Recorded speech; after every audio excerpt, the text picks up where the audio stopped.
Donald Trump has temporarily paused the implementation of tariffs on a variety of goods from Canada and Mexico. This decision, announced 2 days after imposing widespread duties, delays the tariffs until April. Despite claiming there were no delays at all, Trump signed an order in the Oval Office postponing these tariffs. This follows his earlier decision to provide a 1-month reprieve for car makers after they warned of serious disruptions. Retailers have also cautioned that consumers could face rising prices in grocery stores thanks to Trump's tariffs. After speaking with Mexican President Claudia Sheinbaum, Trump stated that Mexico would not be subject to tariffs on items covered under the existing United States-Mexico-Canada agreement. Later in the day, he extended similar relief to Canada until April 2nd, despite previously criticizing Canadian Prime Minister Justin Trudeau for allegedly exploiting the tariff issue for political gain.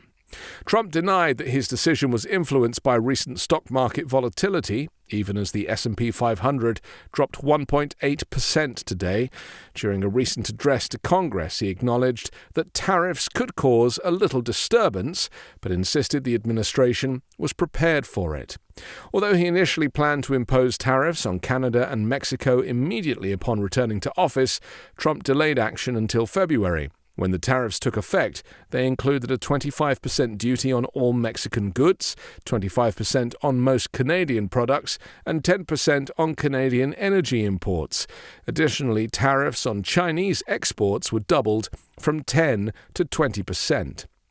Trump and his supporters argue that increased tariffs will strengthen the U.S. economy by leveraging economic pressure to secure favorable trade agreements. However, many businesses and economists warn that such measures could harm both domestic and global economies. In a separate development, a federal court has ruled that Donald Trump acted unlawfully when he abruptly dismissed a senior official from the United States' top labor agency, ordering she should be reinstated. Gwyn Wilcox, the first member of the National Labor Relations Board to be removed by a U.S. president since the board's creation in 1935, was the subject of this decision. In her ruling, Judge Beryl A. Howell emphasized that the U.S. Constitution clearly does not allow any government official, including the president, to act as a monarch. Howell, who oversaw the hearing on a motion for summary judgment in the District of Columbia, wrote that the president does not have the authority to remove NLRB members at will.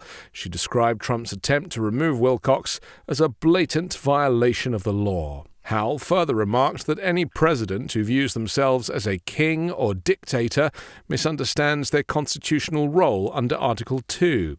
The section of the Constitution defines the president's powers and responsibilities, including the duty to uphold and enforce the laws enacted by Congress.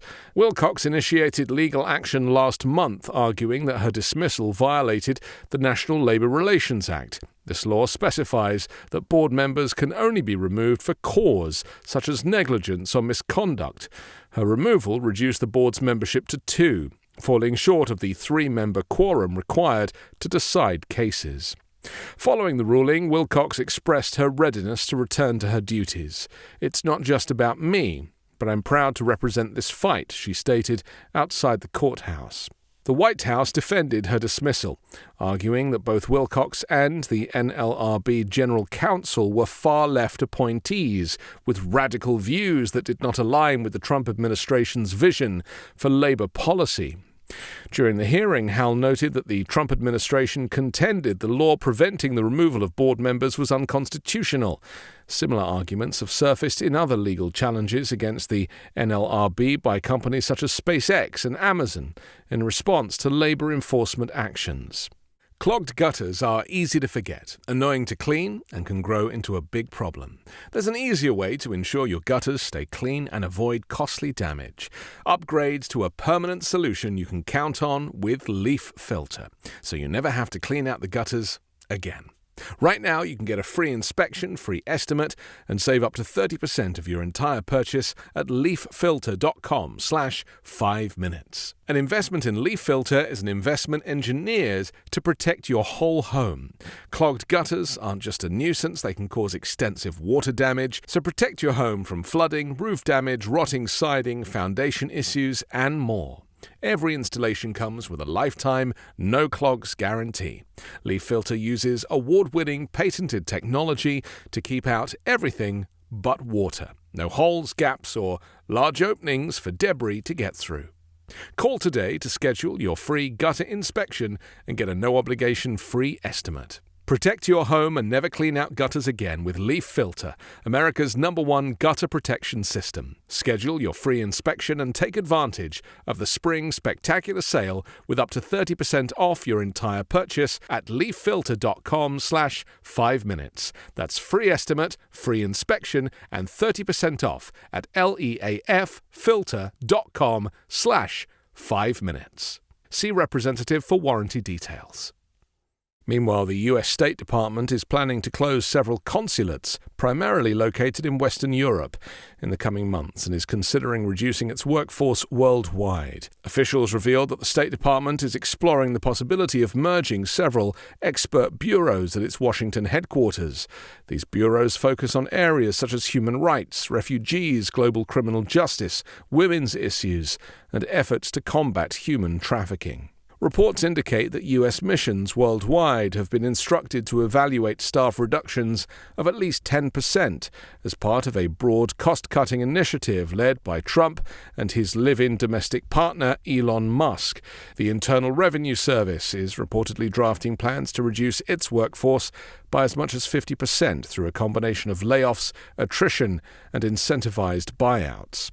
Approximately 7,000 probationary IRS employees with a year or less of service were laid off in February.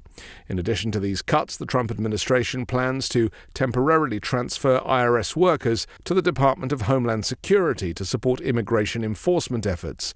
This decision came after a formal request from DHS Secretary Kristi Noem to Treasury Secretary Scott Bessent.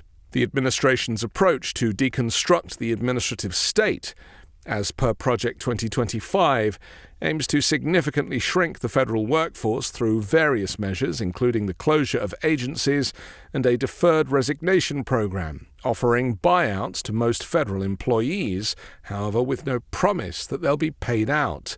According to recent IRS data, the agency employs around 90,000 people nationwide, with people of color making up 50% of the workforce, and women representing 65%. I'm Anthony Davis. You can find me on the 5 Minute News YouTube channel and podcast, on Wednesdays co-hosting Uncovered, and on Sunday on The Weekend Show with Midas Touch.